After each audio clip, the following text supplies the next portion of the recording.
माझं सुख हंड्या झुंबर टांगलं आणि माझं दुःख तळ खरात कोंडलं.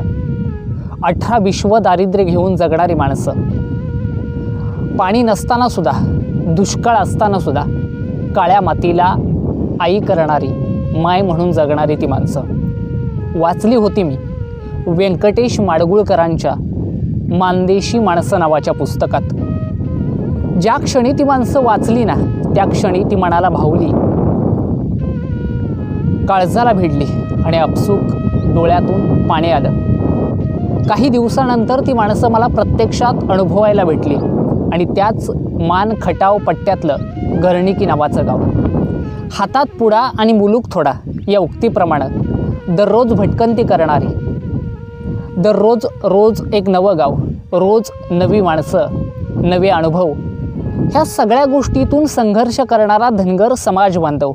आणि त्याच धनगर समाज बांधवांपैकी माने नावाचं एक धनगर कुटुंब जे आजही त्या घरणिकी नावाच्या गावात राहत आहे. सबंध महाराष्ट्राला आता ते माने नावाचं कुटुंब आणि घरणिकी नावाचं गाव माहीत झालं आहे. आणि ते माहीत केलं आहे एका नंदीनं. घरच्याच गाईच्या पोटी जन्माला आलेल्या त्या वासरानं सबंध महाराष्ट्राला बैलगाडी शर्यतीच्या माध्यमातून सबंध जगाला ते कुटुंब माहीत केलं. परंतु हे माहीत होत असताना त्याच धनगर कुटुंबातल्या अत्यंत हालाकीत जीवन जगणाऱ्या त्या पोरानं स्वप्न पाहिलं बैलगाडा शर्यत क्षेत्रातला सगळ्यात मोठा मालक होण्याचं. त्याचं नाव आहे बाबूशेठ माने, घरणिकीचा. मंडळी, घरच्या गाईच्या पोटी जन्माला आलेले हे वासरू लहानपणी चाऱ्याचा प्रश्न असल्यामुळं ह्या पाहुण्याला म्हणणे, त्या पाहुण्याला म्हणणे, गावातल्या माणसांना म्हणणे, कुणीच नेलं नाही. काहीतरी घडवून आणायचं होतं कदाचित नियतीला, आणि म्हणूनच की काय ते वासरू त्यांच्याच दावणीला राहिलं. कांगरीज घाल, कडवाळ घाल, शिपरूट घाल, माळातल्या अगदी कुसळावर नेऊन बांध. त्याला मखा कधी भेटली नाही, मकाची कणसं पण भेटली नाहीत. पण त्या कणसावरचा जो पाला असतो ना, ते खाऊन अगदी तो तालमीतल्या पैलवानासारखा मातीतला पैलवान तयार झाला. आणि झोपलं ना, काही दिवसानंतर त्यांना छकडीला एक फेरा दिला आणि मुलाचं पाय पाळण्यात दिसतात या उक्तीप्रमाणेच राजा भविष्यात आपल्या कुटुंबाचं नाव आणि आपलं नाव सबंध महाराष्ट्रभर करणार हे त्यांना ज्ञात झालं, माहीत झालं. आणि प्रवास सुरू झाला आता संघर्षाच्या वाटेनं. गरिबीचं दिवस होतं, कुटुंब गरीब. शेठ लोकांना एखादा नामांकित बैल घेतल्यानंतर सहज पैरे मिळून जातात. पण मंडळी, तसं गरिबाचं नसतं. गरीब कुटुंबातल्या माणसांना मात्र प्रचंड संघर्ष करावा लागतो. गरीब शेतकऱ्यांना प्रचंड हाल अपेष्टा सोसाव्या लागतात. आणि त्यात सगळ्यात मोठा प्रश्न म्हणजे वायदीचा. वायदी देऊन देऊन ही माणसं कंगाल झाली. घरी खंडीकशी बकरी होती, ती पण त्यांना विकून टाकली, कारण नाव करायचं होतं. आणि एवढं माहीत होतं की हा बैल आपलं पांग फेडणार. हे सगळं करून झाल्यानंतर काही दिवसानंतर 6 महिने उलटले, 8 महिने उलटले आणि पेडगावच्या हिंदकेसरी मैदानात हे वासरू झळकलं ना, घरणिकीचा राजा म्हणून. त्याच्यानंतर मग खऱ्या अर्थानं त्याच्या उजेडाला, त्याच्या प्रकाशाकडच्या वाटचालीला सुरुवात झाली. आणि मंडळी, हे वासरू खऱ्या अर्थानं चर्चेत आलं.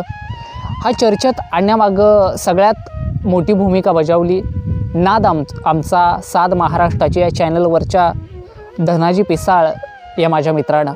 मंडळी, या सगळ्या गोष्टी घडत असताना आता राजाचा प्रवास सकारात्मक दिशेनं, प्रकाशाच्या दिशेनं, ज्या दिशेनं यश वाट पाहत होतं ना, त्या दिशेनं सुरू झाला. आणि मग मात्र हा राजा झळकू लागला. त्याला चांगले चांगले पैरे मिळू लागले.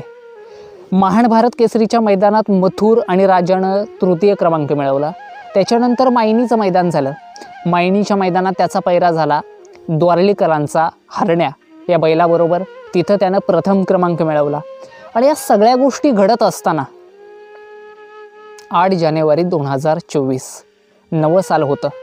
नव्या आशा, नव्या आकांक्षा, नव्या इच्छा, नवी स्वप्न, ह्या सगळ्या गोष्टी मनामध्ये तरळत होत्या एका गरीब कुटुंबातल्या त्या माऊलीच्या, जी माऊली सांभाळ करत होती लहानपणापासून ते अगदी आता तुम्ही आम्ही सबंध महाराष्ट्र पाहतोय. त्या घरणिकीच्या राजाचा सांभाळ करणाऱ्या त्या माऊलीनं हळूच त्याच्या कानामध्ये सांगितलं, राजा काय नाही, पण बघ ह्या वर्षीचं हिंद केसरी होण्याचं स्वप्न तुला पूर्ण करायचं आहे. आणि त्याच्या अगोदर त्याला 61 लाखाची मागणी झाली होती मंडळी. 1000पेक्षा जास्त रेकॉर्ड ब्रेक गाड्या पळाल्या, एक से बडकर एक. महाराष्ट्रात धुमाकूळ घालणारा प्रत्येक नंदी त्या महाराष्ट्राच्या हिंद केसरी मैदानात उपस्थित होता. अगदी हिंद केसरी सुंदर, भारत, लकी, सर्जा, बकासूर, सुंदर, सध्या चर्चेत असलेला रायफल, शंभू, सगळी कॉकटेल, पिस्टन, अगदी तळागाळातल्या प्रत्येक नंदीपर्यंतचा प्रत्येक बैल त्या मैदानात उपस्थित होता, अगदी चिक्यासुद्धा. तर मंडळी, ह्या सगळ्या गोष्टी घडत असताना गट झाला, सेमी झाला आणि सेमी पळाल्यानंतर मनामध्ये प्रत्येकाला एक आशा वाटू लागली की आज राजा हिंद केसरी होतोय का काय. आणि रात्रीच्या काळोखात दिवस मावळतीला गेला आणि रातकिडे किरकिर करत असताना, चांदण्या चमचमत असताना, चांदणे शिंपीत जाशी या उक्तीप्रमाणे त्याच्या पावला गणित चांदणं शिंपत गेलं आणि तो ठरला ना या महाराष्ट्रातल्या पुसेगावच्या पारंपरिक हिंद केसरी मैदानाचा मानकरी. ज्या माऊलीनं डोळ्यातल्या आसवांनी स्वप्न पाहिलं होतं की माझा राजा माझं नाव सबंध महाराष्ट्रभर करेल, त्या दिवशी फक्त महाराष्ट्रानं नाही तर गरिबीतनं वर आलेल्या त्या राजाला, त्या माऊलीला, त्या बाबूशेठ माने या युवकाला 18 देशात ही शर्यत पाहिली जाते. त्यात सबंध 18 देशांनं गरिबीतनं वर आलेल्या या राजाच्या अंगावरचा, मालकाच्या कपाळावरचा गुलाल आणि मायेच्या डोळ्यातलं आनंदाचं अश्रू आणि चेहऱ्यावरचं हळूच उमललेलं हसू पाहिलं होतं. मंडळी, त्याच्यानंतर राजानं अनेक शर्यती जिंकल्या. गेल्या महिन्यात औंधच्या मैदानात हिंद केसरी सर्जा विठ्ठल नानांचा आणि निंबाळकर सरांचा, त्याच्याबरोबर औंधचं प्रथम क्रमांकाचं मैदान त्यानं जिंकलं. 32 शिराळचं मैदान असेल, पेठचं वडासरी केसरीचं मैदान असेल. ह्याच्यानंतर आज काल परवा झालेलं 3 तारखेचं स्वराज्य केसरी फलटणचं बुलेटचं मैदान, आणि त्या मैदानात सुद्धा राजानं प्रथम क्रमांक मिळवला. राजा गरिबीतनं स्वप्न कसं रंगवायचं हे सगळं काही सांगून गेला. आजही त्याचा प्रवास आता यशाच्या दिशेनं चालू आहे. गरीब कुटुंबात जन्माला आलो हा माझा गुण नाही, पण कदाचित या विश्वाच्या पाठीवरून जात असताना गरीब म्हणूनच गेलो ना तर तो सगळ्यात मोठा गुण असेल. जसा मावळतीला जाणारा सूर्योदय, सूर्यास्त नवं काहीतरी घेऊन जात असतो आणि दररोज उगवणारा सूर्य दररोज काहीतरी नवीन प्रेरण करत येत असतो, तसं राजा त्या गरीब कुटुंबातून वर आला. त्यानं मालकाचं प्रत्येक स्वप्न पूर्ण केलं आणि असाच सध्यासुद्धा स्वप्नपूर्तीकडे त्याच्या आयुष्याची वाटचाल सुरू आहे. 1 कोटी 10 लाखाची मागणी झाल्यानंतर सुद्धा त्या मायेनं, त्या माऊलीनं राजाला विकायचा नाही असं सांगितलं. तिने फक्त एवढंच सांगितलं, राजा हा माझ्या पोटच्या गोळच्या, म्हणजे पोटचा गोळा जसा असतो ना, जसं आपण लेकराला तळहातातल्या फोडासारखं जपतो, तसं ती माऊली त्या बैलाला जपते.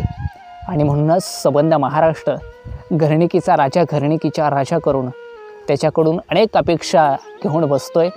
मंडळी, त्या राजाला पुढील वाटचालीसाठी खूप खूप शुभेच्छा. त्या माऊलीच्या आसवांना यश यावं. ते गरीब कुटुंबातून पाहिलेलं मोठं मालक होण्याचं, श्रीमंताच्या यादीत आमचंही नाव यावं हे पाहिलेलं स्वप्न पूर्ण व्हावं. ह्याच या कुटुंबाला आणि त्या राजाला खूप खूप लाख शुभेच्छा. भेटूयात अशाच एका नवीन व्हिडिओमध्ये, एक नवा नंदी, एक नवा कंटेंट, ग्रामीण जीवनाचा एक नवा प्रश्न घेऊन. तोपर्यंत जय महाराष्ट्र मंडळी.